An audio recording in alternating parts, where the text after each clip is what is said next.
दान देने के लिए धन नहीं है, कोई बात नहीं। हवन यज्ञ करने के लिए धन नहीं है, कोई बात नहीं। भंडारा करने के लिए धन नहीं है, कोई बात नहीं। किसी भूखे को खाना खिलाने के लिए धन नहीं है, कोई बात नहीं। लेकिन जो मैं आपको बता रहा हूं, यदि आपने यह कर लिया तो ईश्वर आपसे प्रसन्न हो जाएंगे। एक बार की बात है, एक गरीब महिला बस में चढ़ी। उसके कपड़े पुराने और फटे हुए थे, बाल बिखरे हुए थे और शरीर से वह कमजोर लग रही थी। जैसे ही उसे बस में सीट मिली, वह चुपचाप जाकर बैठ गई। कुछ ही देर में अगले स्टॉप पर एक वृद्ध महिला बस में चढ़ी। उस गरीब महिला ने बिना देर की अपनी सीट उस वृद्ध महिला को दे दी और खुद खड़ी हो गई। जब वृद्ध महिला अपने स्टॉप पर उतरी तो वह वापस अपनी सीट पर बैठ गई। थोड़ी देर बाद एक छोटी बच्ची बस में चढ़ी। बच्ची को खड़ा देख उस महिला ने फिर से अपनी सीट दे दी और खुद खड़ी हो गई।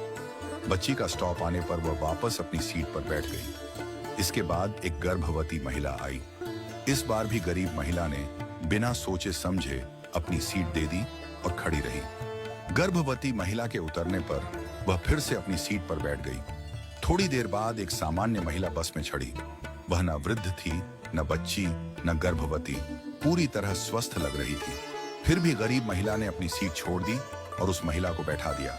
यह सब देखकर बस में बैठी एक अन्य महिला, जो एक अध्यापिका थी, बहुत आश्चर्यचकित हुई। उसने सोचा, वृद्ध महिला, बच्ची और गर्भवती महिला के लिए सीट छोड़ना समझ में आता है, लेकिन एक सामान्य महिला के लिए बार बार सीट छोड़ने का क्या कारण हो सकता है? जब बस अपने आखिरी स्टॉप पर पहुंची तो अध्यापिका ने गरीब महिला से पूछा, बहन, मैंने देखा कि आप बार बार अपनी सीट दूसरों को दे देती हैं। आपका भी उतना ही हक है सीट पर बैठने का, फिर आप क्यों खड़ी हो जाती हैं? गरीब महिला मुस्कुराई और बोली, मैडम, मैं दूसरों के घरों में बर्तन साफ करती हूँ, खाना बनाती हूँ, झाड़ू पोछा करती हूँ। मेरे पास अधिक धन नहीं है कि मैं किसी को दान दे सकूं, भंडारा कर सकूं, हवन यज्ञ कर सकूं या किसी भूखे को भोजन करवा सकूं। लेकिन मेरे पास मेरे कर्म हैं और मैं अपने कर्मों से दान करने की कोशिश करती हूँ। उसने आगे कहा, मेरे अच्छे कर्म ही मेरे ईश्वर के खाते में बैंक बैलेंस बढ़ा रहे हैं। इन्हीं कर्मों के कारण मेरा परिवार सुखी है। मेरे बच्चे पढ़ाई करते हैं, मेरा पति मेहनती और समझदार है। हमारे पास बहुत अधिक नहीं है, पर जो है उसमें हम खुश हैं। जब मैं अपने आसपास देखती हूँ तो पाती हूँ कि लोग कितने दुखी हैं, लेकिन मेरे अच्छे कर्मों की वजह से दुख मेरे जीवन में नहीं आता।